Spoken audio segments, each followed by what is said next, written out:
आदाब। मुंसिफ टीवी में आपका इस्तकबाल है। उत्तर प्रदेश और उत्तराखंड की खबरों के साथ मैं हूं मोनी सनवर। देखेंगे तमाम बड़ी खबरें। आगाज हेडलाइंस के साथ।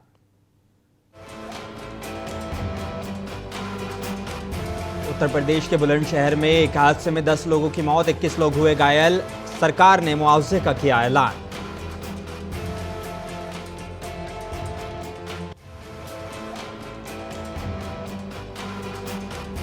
उन्नाव समेत देश भर में मनाया गया रक्षाबंधन का त्योहार। जिला कारागार के बाहर सैकड़ों बहनें और भाइयों ने की मुलाकात।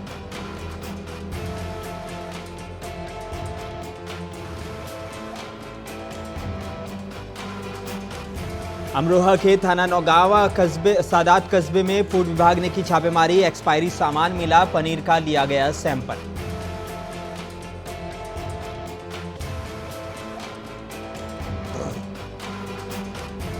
मुरादाबाद में निजी अस्पताल की नर्स के साथ बंधक बनाकर किया गया रेप। अस्पताल का वार्ड बॉय और एक नर्स भी शामिल। आरोपी को पुलिस ने किया गिरफ्तार।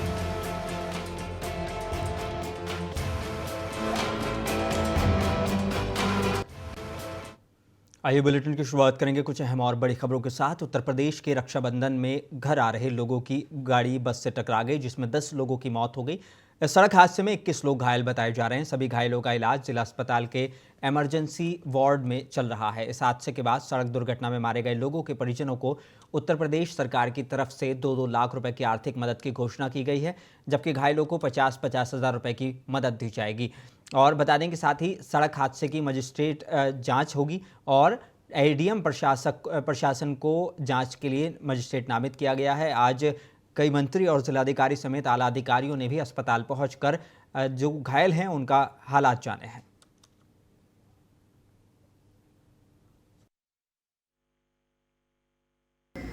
माननीय मुख्यमंत्री जी ने हमारे आज की जो दुर्घटना हुई उसमें बहुत अफसोस जाहिर किया है और उन्होंने इन लोगों के इलाज में हर मुमकिन मदद के लिए कहा है और उन्होंने कहा है इनके साथ जो भी मदद इनकी हो सके उनकी की जाए और जितने भी मृतक हैं उनके लिए माननीय मुख्यमंत्री जी ने 2 लाख रुपए देने की घोषणा की है। जितने घायल हुए हैं उनके लिए 50,000 रुपये देने की घोषणा की है। साथ ही साथ इस पूरे मामले की जांच के आदेश दिए गए हैं और जो भी दोषी पाया जाएगा उसके खिलाफ सख्त कार्रवाई होगी। खबर उत्तर प्रदेश के उन्नाव से है, जहां रक्षाबंधन पर्व को लेकर आज सुबह से ही जिला कारागार के बाहर सैकड़ों बहनें मुलाकात के लिए पहुंच गईं। जेल प्रशासन ने कारागार में राखी बांधने आई बहनों के लिए एक एक कर राखी बांधने की व्यवस्था शुरू करवा दी थी। बता दें कि जेल अधीक्षक पंकज सिंह ने जेल में बंद भाइयों को बहनों की राखी बंधवाने के लिए पहले से व्यवस्थाएं चुस्त और दुरुस्त कर रखी थी। कई शिफ्टों में जेल में बंद बंदियों की बहनों ने मिलाई कर लगभग 1000 राखी बंद मिठाई खिलाई है। जेल पहुंची बहनों ने भाइयों से राखी बंधवाने के साथ लंबे समय बाद मुलाकात को लेकर काफ़ी उत्साह दिखाई दिया। मुंह मीठा कराने के साथ ही रक्षा का सूत्र बांधा। बदले में भाइयों से उपहार के बजाय अच्छाई के रास्ते पर चलने का वचन दिया गया।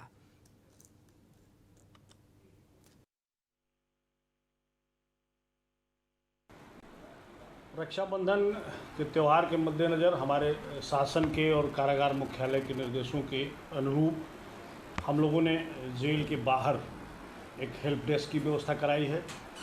वहाँ जहाँ पे मुलाकात पर्चियाँ बन रही हैं वहाँ टेंट लगाया गया है। 100 कुर्सियों की व्यवस्था कराई गई है जिससे आने वाली बहनों को कोई असुविधा न हो।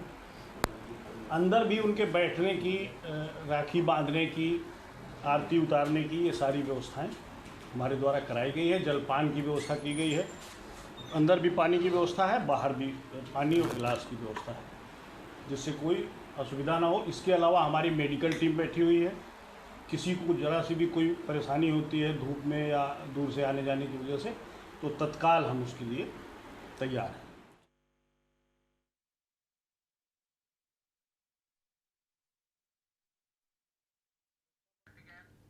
उत्तर प्रदेश के कानपुर में धूमधाम से रक्षाबंधन मनाया गया। जेल में बंद भाइयों को राखी बांधने के लिए लंबी कतारें लगी रहीं और घंटों महिलाओं को इंतजार करना पड़ा, जिसमें महिलाओं की संख्या अधिक होने की वजह से जेल प्रशासन सुरक्षा का इंतजाम किया गया था। राखी बांधने वाली महिलाओं को लाइन लगाकर जेल के अंदर प्रवेश दिया गया। फिर महिलाओं ने अपने भाइयों को नम आंखों से राखी बांधी और बता दें कि बंदी बहनों को दिलासा देते हुए दिखे। वहीं जेल अधीक्षक बीबी पांडे का कहना है कि जेल अधिकारियों के आदेश पर यहां रक्षाबंधन का इंतजाम किया गया है।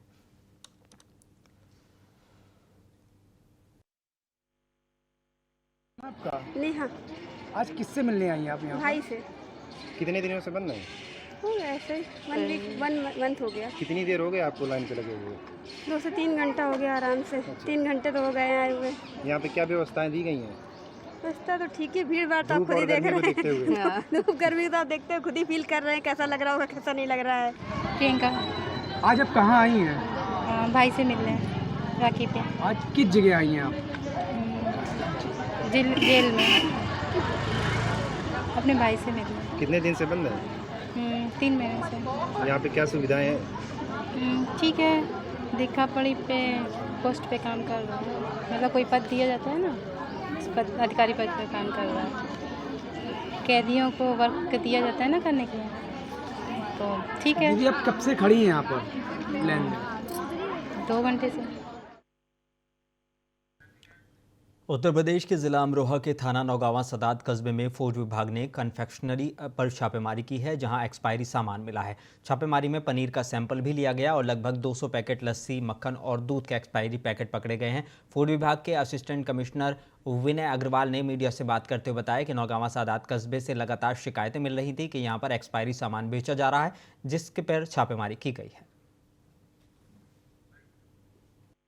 ये यहाँ पे कन्फेक्शनरी और स्वीट्स की दुकान थी और इसमें फेमस कन्फेक्शनरी नौगावा सादात में इसके यहाँ पे जो है विभिन्न प्रकार के फ्रूट जूस, लस्सी और मिल्क प्रोडक्ट के आइटम्स, पनीर, इसके अलावा कन्फेक्शनरी का आइटम्स, चिप्स, बिस्किट और किराना का आइटम्स यहाँ पे रखे हुए थे। तो इसकी दुकान पे छापेमारी कार्रवाई की गई और इसके एक फ्रिज जो है, फ्रिज में रखे हुए जो फ्रूट ड्रिंक्स थे और जो उसके अंदर जो पेय पदार्थ है जिसमें लस्सी है, मट्ठा है और फ्रूट ड्रिंक है, तो ये एक्सपायर अवस्था में पाए गए। जैसे टेट्रा पैक थे, करीब ये 200 की संख्या में टेट्रा पैक पाए गए जिनकी एक्सपायरी डेट निकल चुकी थी। कुछ की डेट तो 1 साल से भी अधिक हो गई, वो नवंबर 2023 और मार्च 2024 में ये सब एक्सपायर हो चुके। तो इनको जो है जब्त कर लिया गया, इनको नष्ट कराया जा रहा है। रक्षाबंधन के पर्व पर बुलंदशहर पुलिस की शानदार पहल देखने को मिली है। बहनें अपनी मंजिल तक महफूज पहुंचे, इसलिए बस अड्डों, चौराहों पर पुलिस तैनात दिखी। भाइयों की कलाई पर रक्षाबंधन का सूत्र बांधने जा रही बहनों से वार्ता कर पुलिस उनकी समस्याएं सुनती नजर आई। रोडवेज बसों में चढ़कर महिला पुलिसकर्मी बहनों के किराए की भी जानकारी लेती नजर आई।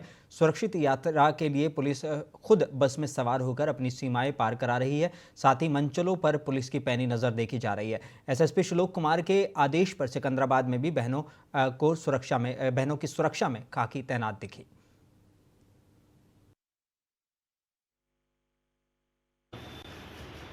आज दिनांक 19 अगस्त 2024 को रक्षाबंधन के पर्व पर पुलिस के द्वारा पुलिस महिला कर्मी और पुलिस के द्वारा ये अभियान चलाया गया, जिसमें बाज़ारों में सघन चेकिंग की गई है एंटी रोमियो टीम के द्वारा भी, एवं जो मुख्य बाज़ार के मार्केट है, मार्केट के मुख्य मार्ग हैं, वहाँ पर भी चेकिंग अभियान चलाया गया है।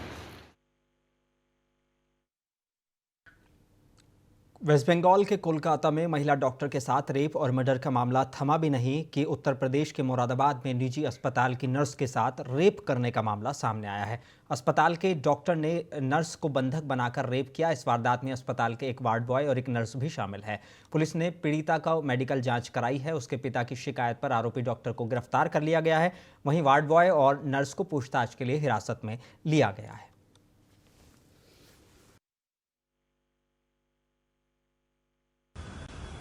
मुरादाबाद जनपद के ठाकुरद्वारा थाना क्षेत्र में दिनांक 18/8/2023 को एक प्रार्थना पत्र प्राप्त हुआ, जिसमें प्रार्थी ने बताया कि उसकी बेटी, जो कि एक क्लिनिक के अंदर नर्सिंग कर्मी है, उसी क्लिनिक के डॉक्टर द्वारा उसकी बेटी के साथ दुष्कर्म किया गया।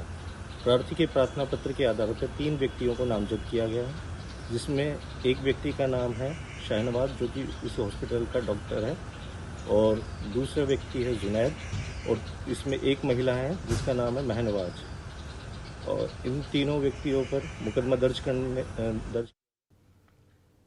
उत्तर प्रदेश के हरदोई जिले में पुलिस अधीक्षक नीरज कुमार जादौन ने अपने नए प्रयोग और क्राइम में अच्छी पकड़ को लेकर जाने जाते हैं। पुलिस अधीक्षक नीरज कुमार जादौन अपने कार्यालय में एक नई पहल की शुरुआत की है। इस नई पहल से महिलाओं को काफ़ी राहत मिलेगी। पुलिस अधीक्षक द्वारा अपने कार्यालय में महिला हेल्प डेस्क की आज से शुरुआत कर दी गई है। महिला आरक्षियों द्वारा महिला हेल्प डेस्क का फीता काटकर इसकी शुरुआत की गई। यहां पर महिलाओं से संबंधित शिकायतें सुनी जाएंगी। साथ ही एक हेल्पलाइन नंबर भी जारी किया गया है। इस हेल्पलाइन नंबर के माध्यम से भी महिलाएं अपनी शिकायत दर्ज करा सकेंगी और अपनी शिकायतों के संदर्भ में जानकारी भी हासिल कर सकेंगी। आज रक्षाबंधन के शुभ अवसर पर पुलिस ऑफिस में महिला हेल्प डेस्क की स्थापना की गई है। आज से इसका शुभारंभ किया गया है। ये पूरी तरीके से महिला पुलिसकर्मियों द्वारा संचालित होगी और जो भी महिला संबंधी शिकायतें होंगी, चाहे वो पारिवारिक शिकायतें हों, चाहे अन्य महिला उत्पीड़न संबंधी शिकायतें हों, उनका निस्तारण यहाँ से किया जाएगा। और साथ ही साथ ये कोऑर्डिनेट करेंगी जो हमारे जनपद के थाने पे जो महिला हेल्प डेस्क बनी हुई है उसको भी ये कोऑर्डिनेट करेंगी। इसमें एक नंबर भी जारी किया गया है जो सुबह 9 बजे से लेकर रात को 10 बजे तक सक्रिय रहेगा, 8303449978। मैं पुनः रिपीट कर रहा हूँ, 8303449978। ये नंबर रहेगा, ये नंबर सक्रिय रहेगा। इस नंबर पे भी आप अपनी शिकायतें कर सकते हैं और जो भी आपकी शिकायत है उसको फॉलो अप, क्या उस पर कार्रवाई हुई, उस पर भी आप अपडेट ले सकते हैं इस नंबर से। वीर बहादुर सिंह पूर्वांचल यूनिवर्सिटी जौनपुर में स्थित एकलव्य स्टेडियम में खेल विभाग और जिला प्रशासन जौनपुर के तत्वाधान में आयोजित हो रही प्रदेश स्तरीय सब जूनियर बालिका फुटबॉल प्रतियोगिता में अंतिम दिन खेले गए फाइनल मैच में खिताबी मुकाबला आजमगढ़ मंडल और वाराणसी मंडल के मध्य खेला गया और सुबह सत्र में भारी बारिश होने के कारण मैदान में हल्का पानी होने की वजह से मैच को गति प्रदान करने में दोनों ही टीमों को काफ़ी परेशानी का सामना करना पड़ा। एक प्रकार से कहा जाए तो मैच रक्षात्मक खेला गया। आजमगढ़ के लिए शीजा ने अच्छा प्रदर्शन करते हुए एक गोल किया, जिसकी बदौलत आजमगढ़ की टीम विजेता हुई। मैच के आखिर में पुरस्कार वितरण कर आयोजन यूनिवर्सिटी स्थित आर्यभट्ट सभागार में कराया गया। कार्यक्रम में मुख्य अतिथि के रूप में विधायक शाहगंज रमेश सिंह ने सभी स्थान प्राप्त करने वाली टीमों को मेडल और पुरस्कार देकर सम्मानित किया। ये सब जूनियर बालिका फुटबॉल प्रतियोगिता हो रही है जो खेल निदेशालय और उत्तर प्रदेश फुटबॉल संघ के समन्वय से हो रही है और ये 11 से लेकर 18 तक चला है और आज 18 फाइनल मैच हो रहा है। और इसमें चयन समिति भी आई है और चयन समिति की टीम में जो चयन करेगी वो नेशनल के लिए टीमें जाएंगी। कितनी टीमें यहाँ पे आई हैं? वैसे तो पूरी मंडल 18 की टीम आनी थी, लेकिन एक टीम नहीं आ पाई है। 17 टीमें यहाँ पे आई हैं। उत्तर प्रदेश के सीतापुर में समाजवादी पार्टी जिला कार्यालय में संविधान मान स्तंभ की स्थापना संगोष्ठी में किया गया और वक्ताओं ने संविधान और आरक्षण बचाने को युवा कार्यकर्ताओं से आगे आने का आह्वान किया है। संगोष्ठी में बतौर मुख्य अतिथि धोरारा सांसद आनंद भदौरिया ने कहा कि समाजवादी पार्टी संविधान मान स्तंभ की स्थापना कर आरक्षण का अधिकार दिवस मना रही है। पीढ़ी को अधिकार तब ही मिलेंगे जब उचित रूप से आरक्षण का हक मिलेगा। कार्यक्रमों का संचालन महासचिव इकबाल हुसैन अंसारी ने किया। इस मौके पर बड़ी संख्या में पार्टी नेता और कार्यकर्ता मौजूद थे। उत्तर प्रदेश समाजवादी पार्टी के द्वारा सभी जिला कार्यालयों पर समाजवादी मान स्तंभ माननीय राष्ट्रीय अध्यक्ष जी की प्रेरणा से स्थापित किया गया है। जनपद सीतापुर के भी हमारे पार्टी कार्यालय में समाजवादी मान स्तंभ की स्थापना करीब 15 दिन पहले की गई थी।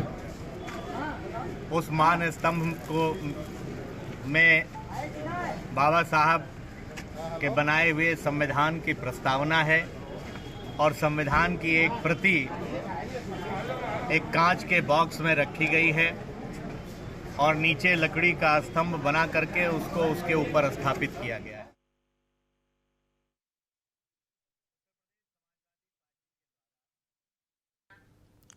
उत्तर प्रदेश के जिला बिजनौर के थाना कोतवाली शहर के बालाजी हॉस्पिटल में डिलीवरी के बाद महिला की मौत हो गई, जिसके बाद निजी अस्पताल पर गलत ट्रीटमेंट करने का आरोप लगाते हुए परिजनों ने बिजनौर नजीबाबाद रोड पर शव रखकर जाम लगा दिया। मृतक महिला मोनम की मौत के बाद हॉस्पिटल स्टाफ फरार हो गया। सूचना पर मौके पर पहुंची पुलिस जांच में जुट गई है। हमने अपनी बाइक को भर्ती करा था 14 तारीख में। कौन से हॉस्पिटल में भर्ती करा था? बालाजी में। इसमें ये हुआ, पहले तो इन्होंने बोला बीपी की हम दवाई लगाएंगे, बीपी बढ़ जाए। फिर उसके बाद ये भर्ती कर लिया, बोतल लगा दी। थोड़ी देर बाद 1-2 घंटे बाद आए और ऑपरेशन पे ले गए। इन्होंने ना कोई बीपी की दवाई लगाई ना कुछ लगाई। बोला तो यही बता रहे थे बस ऑपरेशन हो जाएगा, बीपी घट जाएगा। बाद में डीलर की एक बोतल भी मंगाई इन्होंने, वो भी टाल मटोली कर दी। उसमें भी 2 दिन बाद लगाई है।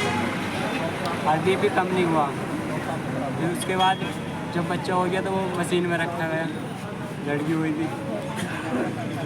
उसके बाद बोला इन्होंने कोई नहीं दवाई देंगे, बीपी घटता रहेगा। 4 दिन हो गए पर बीपी नहीं बढ़ा। कल सर में दर्द हुआ मेरी वाइफ की, उन्होंने बोला मेरे सर में दर्द हो रहा, उन्होंने दवाई दी।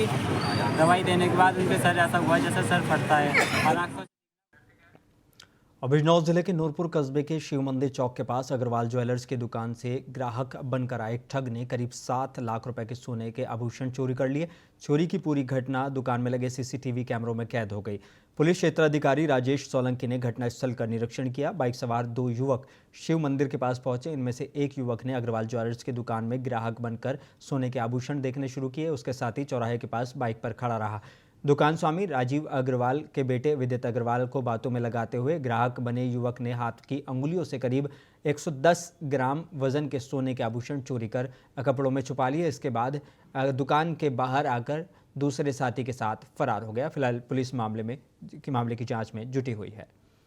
17/8/2024 को राजीव अग्रवाल निवासी कबीर नगर थाना नूरपुर पर एक हिता तहरीर दिया। उनके द्वारा बताया गया कि दिनांक 17/8/2024 को दोपहर लगभग 2:45 बजे एक व्यक्ति अज्ञात कस्टमर बनकर शॉप में आया और वह मुझे बातों में उलझा करके कुछ ज्वेलरी अपने जेब में रखकर लेके चला गया।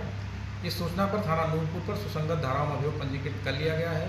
घटना के अनावरण के लिए टीमों का गठन किया गया है। सीसीटीवी कैमरे से कुछ महत्वपूर्ण सुराग मिले हैं। उत्तर प्रदेश के प्रतापगढ़ जिले में भट्टा मालिक की हत्या के बाद मामले में प्रकाश में आए बदमाशों से पुलिस की मुठभेड़ हो गई। बदमाशों ने पुलिस पर फायर कर दिया। जवाबी फायरिंग में शातिर शूटर अनिल पटेल के पैर में गोली लग गई। उसके 2 अन्य साथी राजेंद्र पटेल और विकास कुमार भी पकड़े गए हैं। ये सभी जेठवाड़ा के ही रहने वाले हैं। उत्तर प्रदेश में सावन के आखिरी सोमवार को कांवड़ यात्रा के दौरान हंगामा हो गया। दरअसल डीजे की तेज आवाज़ के साथ आ रहे कांवड़ यात्रियों को कुछ लोगों ने रोका। उन्होंने डीजे की तेज आवाज़ पर आपत्ति जताई, जिसके बाद हंगामा शुरू हो गया। बता दें कि अभी तक इस संबंध में पुलिस प्रशासन की ओर से कोई बयान सामने नहीं आया है। इसके अलावा सभी कांवड़ यात्री एक जगह बैठकर धरना प्रदर्शन कर रहे हैं। उनकी मांग है कि जब तक इन सभी उपद्रवियों के खिलाफ कार्रवाई नहीं हो जाती तब तक हमारा विरोध प्रदर्शन जारी रहेगा। फिलहाल पुलिस ने लोगों को समझाया और कांवड़ यात्रा को शुरू करवाया। क्या नाम है आपका? दीपक चौहान नाम है मेरा साहब। गाँव चकोरी का रहने वाला हूँ सर। हम 20-22 बंदे अपनी डाक कांवर लेके चले हुए हैं। सुबह से लेकर रात के 12 बजे से लेकर हमारा ब्रत है। 50 लड़के कम से कम हमारे साथ हैं यहाँ पर। हमारा हर साल से फिरती वर्ष जैसे आते हैं उसी की भली भांति हम यहाँ से अपने रूट से अपनी कांवर यहाँ ले जा रहे थे जल चढ़ाने के लिए। यहाँ के लोगों ने आगे आके म्यूरी लगाई, उन्हें रोका गया, प्लस हमारी बाइकें खींची। एक छोटा बच्चा है, इसके चाटा मारा और बाइकों को खींचने के बाद बदतमीजी की। बोले यहाँ से कांवर नहीं निकलेगी, चाहे कोई प्रशासन आए या कुछ भी आए। हम ये चाहते हैं कि आज तो हमारे पास इतनी कार्रवाई है, लेकिन कल क्या होगा हम अपने लिए पूरी कार्रवाई चाहते हैं। यहाँ से हम तभी हिलेंगे जब हमारे कानूनी कार्रवाई पूरी हो जाएगी। और इधर अक्सर अपनी फिल्मों और कहानियों में सुना होगा कि प्रेमी अपनी प्रेमिका के लिए 7 समंदर पार पहुंच जाती है। ऐसी ही एक प्रेम कहानी हम सुना रहे हैं जो मुरादाबाद के दिवाकर कुमार की है। सीमा हैदर और सचिन के बाद एक बहुचर्चित प्रेम कहानी मुरादाबाद के दिवाकर और ईरान की फ़ायज़ा की सामने आई है, जो इन दिनों चर्चा का मुद्दा बनी हुई है। उत्तर प्रदेश के ज़िला मुरादाबाद के रहने वाले दिवाकर कुमार, जो कि एक यूट्यूबर हैं, हाल फिलहाल में अपनी प्रेम कहानी की वजह से काफ़ी चर्चाओं में है। दिवाकर कुमार की दोस्ती इंस्टाग्राम के जरिए ईरान की फ़ायज़ा से हुई थी। शुरुआत में दोनों अच्छे दोस्त थे, उसके बाद दोस्ती प्यार में बदल गई। तब दिवाकर कुमार ने ईरान जाने का फैसला किया, जिसके बाद दिवाकर कुमार ईरान पहुंचे और अपनी प्रेमिका के माता पिता से शादी की बातचीत की। शुरुआत में तो वो नहीं माने, लेकिन फिर अपनी बेटी फ़ायज़ा के प्यार के आगे झुक गए और शादी के लिए तैयार हो गए। फिर दिवाकर कुमार ने ईरान जाकर ईरान के रीति रिवाज के मुताबिक फ़ायज़ा से शादी कर ली। उसके बाद अब दिवाकर कुमार मुरादाबाद आ गए हैं और अपने सनातन धर्म के रीति रिवाज के अनुसार जल्दी शादी के बंधन में बंध जाएंगे।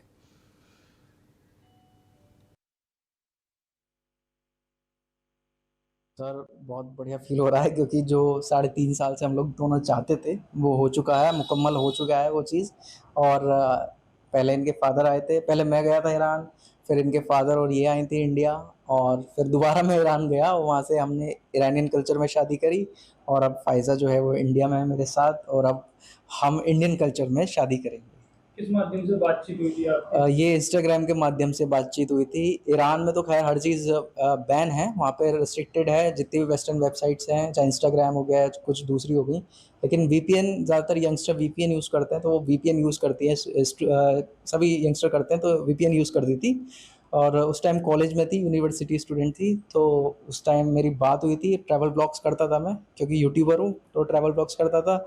आमतौर से दूसरे देशों के उत्तर प्रदेश के मुजफ्फरनगर की थाना नई बंडी क्षेत्र के शेरनगर के ग्रामीणों ने नेशनल हाईवे 58 के सर्विस रोड पर आ रहे विद्युत टावर को वहां से हटकर किसानों की जमीन पर लगाए जाने को लेकर किसान कई रोज से जबरदस्त धरना प्रदर्शन कर रहे हैं। प्रदर्शन कर रहे किसानों का कहना है कि हमारी फसलों पर रात के अंधेरे में बुलडोजर चला दिया गया, जिससे हमारी कई बीघा की फसल बर्बाद हो गई। उनका कहना है कि प्रशासन का कोई भी आदमी हमारी बात सुनने को तैयार नहीं है। हम दिन रात अपने फसल और ज़मीन की रक्षा के लिए सड़क पर खड़े हैं। हमारे खेतों में लगने वाले इस बिजली के टावर कार्य से हमें काफ़ी नुकसान है। ना तो हमें प्लॉटिंग कर सकते हैं और ना ही अपने तरीके से खेती कर सकते हैं। इसलिए हम यही चाहते हैं कि जो विद्युत टावर है, या तो इसकी यथास्थिति बरकरार नहीं रखे तो थोड़ा सड़क के पीछे करके लगाया जाए, जिससे हमारी ज़मीन और फसल बच सके। घुमा के ला रहे हैं, सरकार को भी करोड़ों का नुकसान, किसान को भी करोड़ों का नुकसान दिया जा रहा है। ये शेरनगर से आगे जानसठ रोड पे लाइन है। बिजली वालों से बात की, कोई सुनवाई नहीं है, कोई किसी चीज का प्रयास नहीं है। बिजली वालों से बात करते हैं तो एनएच वालों का नाम ले लेते हैं, एनएच वालों का नाम बात करते हैं तो बिजली वालों का नाम ले लेते हैं। तो हमें गोलमोल जो है ना, किसानों को अनपढ़ समझ के घुमाया जा रहा है। उत्तर प्रदेश के आजमगढ़ के अहरौला थाना इलाके के अमगिलिया गांव में सुबह बजरी के खेत में 25 वर्षीय युवती की लाश मिलने से सनसनी फैल गई। संपर्क मार्ग से कुछ दूर पर ही खेत में सुबह लोगों ने लाश देखी तो अन्य ग्रामीणों को इसकी जानकारी दी। सूचना मिलने के बाद मौके पर एसपी हेमराज मीणा, अपर पुलिस अधीक्षक ग्रामीण चिराग जैन समेत कई थानों की फोर्स पहुंच गई। मौके पर भारी भीड़ जमा हो गई और युवती की शिनाख्त स्थानीय निवासी सुमन यादव पुत्री मिठाई लाल यादव के रूप में की गई है। वो 2 बहनों में बड़ी थी, उसके दोनों बड़े भाई विदेश में रहते हैं। एसपी ने बताया कि प्रथम दृष्टया मामला हत्या का प्रतीत हो रहा है। लड़की की उसी के दुपट्टे से गला कसकर हत्या की गई है। इसके अलावा घटनास्थल के आसपास मोबाइल के स्क्रीन के शीशे टूटे पड़े मिले हैं, जिससे प्रतीत हो रहा है कि वहां पर छीना झपटी और संघर्ष भी हुआ है। लेकिन घटना का कारण क्या है, इसके पीछे कौन है, इसकी पड़ताल की जा रही है।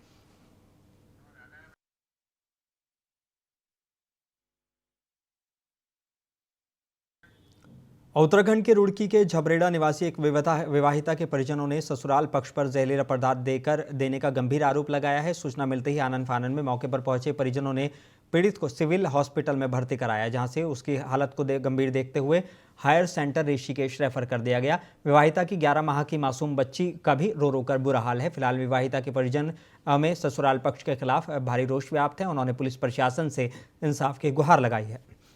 सर, क्या मामला था आज? एक युवती का शव मिला थाना अहरौला में आज अमगिलिया जो गांव है, यहाँ पे सुबह सूचना मिली थी कि एक करीब 20-21 साल की जो लड़की है, विवाहिता है, इनकी डेड बॉडी घर के बगल में ही एक चरी के खेत में मिली है। इसी पे थाने की टीम, हमारी फोरेंसिक टीम, CO, SP और मेरे द्वारा घटनास्थल का निरीक्षण किया गया है। अभी डेड बॉडी को पोस्टमार्टम के लिए भिजवाया गया है। बाकी परिजनों से इसमें पूछताछ की गई है। सर, मौके पर देखने से लग क्या रहा है कुछ? अभी इसमें देखने से लग रहा है कि जो लड़की है उसको गला दबा के मारा गया है। उससे पहले रोड पे कुछ मोबाइल्स के जो स्क्रीन टूटने के जो कुछ मिले हैं, साक्ष्य मिले हैं। इसके अलावा जो मोबाइल तोड़ने के साक्ष्य मिले हैं, तो देखने से लग रहा है कि आपस में पहले किसी बात को लेकर झगड़ा हुआ है और उसके बाद में उसी दौरान इनको इन्हीं की चुन्नी से गला दबा के इनकी हत्या की गई है और फिर वहीं पे। उत्तराखंड की नैनीताल पुलिस ने जो खुलासा किया है वो बेहद ही चौंकाने वाला है, क्योंकि प्रतिबंधित जंगलों के बीच में किस्मत का ऐसा गोरखधंधे का खेल चल रहा था जहां हर पत्ते पर लाखों के दांव लग रहे हैं। किस्मत के इस आजमाइश खेल में या तो कोई लखपति होकर घर जाता है या फिर रोडपति होकर। शायद जुआरी की किस्मत में कुछ ऐसा ही लिखा था, इसलिए ना तो कोई लखपति बन पाया और ना ही कोई रोडपति, क्योंकि इन जुआरियों की किस्मत में जेल की काल कोठरी का पानी ही लिखा था। मौके पर रामनगर पुलिस ने डिवीजन के आमडंडा प्रतिबंधित क्षेत्र के बीच जंगल में धमाकेदार एंट्री कर दी और जुआरियों के सारे सपनों पर पानी फेरते हुए सभी जुआरियों को हिरासत में ले लिया और पूछताछ करने के बाद कोर्ट में पेश कर दिया है। में काफ़ी समय से जुए की शिकायत मिल रही थी। पुलिस द्वारा मुखबिर की सूचना पर आज कुल 8 जुआरियों को करीब 2.5 लाख रुपए के साथ गिरफ्तार किया गया है और कुछ बाइकें भी हमारे द्वारा वहाँ सीज की गई हैं और इस संबंध में जो है जो लोग इस वारदात में लिप्त थे उनके संबंध में जानकारी की जा रही है और मुलजिमों को रिमांड हेतु पेश किया जाएगा। जितने जो जुआ खेले थे सभी को पकड़ लिया है। अन्य लोगों की भी इसमें तलाश की जा रही है कि जो लोग इसमें इन्वॉल्व थे हमारे द्वारा विस्तृत पूछताछ कर उनको इस संबंध में आवश्यक कार्रवाई की जाएगी। रामनगर कोतवाली पुलिस ने गांजा तस्कर को गिरफ्तार करने की कार्रवाई की है। आरोपी के पास से पुलिस ने 10 किलो से अधिक गांजा बरामद किया है। पुलिस ने आरोपी के खिलाफ एनडीपीएस एक्ट में मुकदमा दर्ज कर कोर्ट में पेश किया है, जहां से आरोपी को न्यायिक हिरासत में भेज दिया गया है। गिरफ्तारी टीम में एसएसआई द्वितीय Manoj Nayal, head constable Naseem Ahmad, constable Mehboob Alam, constable Lalit शामिल रहे। रामनगर पुलिस द्वारा लगातार नशे के विरुद्ध हमारे द्वारा कार्रवाई की जा रही है। इसी क्रम में कल पुलिस द्वारा 10 किलो 160 ग्राम गांजे के साथ एक व्यक्ति को रेलवे मैदान से गिरफ्तार किया गया है। अभियुक्त के विरुद्ध हमारे द्वारा अभियोग पंजीकृत किया गया है।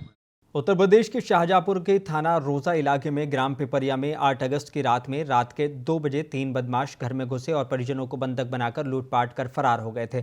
पुलिस अधीक्षक अशोक कुमार मीणा ने घटना के जल्द खुलासे के लिए 3 टीमों को लगाया था। राजीव प्रभारी निरीक्षक थाना रोजा, रितेंद्र प्रताप सिंह एसओजी प्रभारी के नेतृत्व में पुलिस टीम ने 19 अगस्त की रात कुल 2 लुटेरों को कैलाश नगर कॉलोनी फ्लाईओवर की तरफ से गिरफ्तार कर लिया है। पुलिस ने आरोपियों के पास से अंडरपास पुल की जमीन के नीचे जेवर भी बरामद कर लिए हैं, जिसमें 12 तोले सोना और 400 ग्राम चांदी के जेवर बरामद किए गए हैं, जिसकी कीमत लगभग 12 लाख रुपए बताई जा रही है। इनका एक साथी पुलिस पहले ही गिरफ्तार कर चुकी है और कुछ माल भी बरामद कर उसको जेल भेज चुकी है।